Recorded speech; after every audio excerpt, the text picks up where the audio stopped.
Okay, here's part two. I was just had problems with the other numbering, so it took me a while. So there's 4 points graphed on the coordinate grid, and name the ordered pairs graphed. So if we go here, remember it is x, y, when we look at that, and we know we're going to go left or right first, and then describe our up or down. So to get to A, I had to go to the left 4 and up 2. So to the left would be -4 and then up 2. For B, to get there, to describe that, I had to go to the right 3 and then up 1, 2, 3, 4, 5. So to the right 3 and up 5.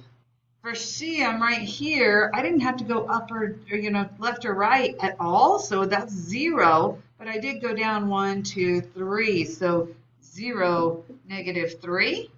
And then for D, which is right here, I went over 1, 2, 3 to the right and down 1 and not quite 2. Looks like right at about a half. So I went to the right 3 and then down, so -1.5. Okay. And you might see those as improper fractions, so make sure you kind of go back and forth between those improper and mixed. To be considered a safe driving pool, a diving pool, not driving, okay? A pool must have a minimum depth of 8 feet, which means that it could be deeper, right? It's a minimum is 8, and then it could be deeper, deeper, deeper. Write an equality that would represent this situation.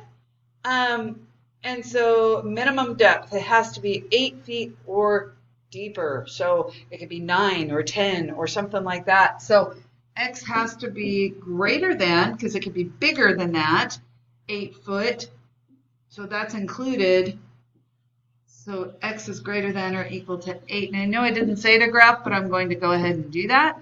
So I have an 8, I put 9, I have 7 here. 8 foot or deeper, so it includes that 8. And then we can go this direction because it's those numbers that are bigger.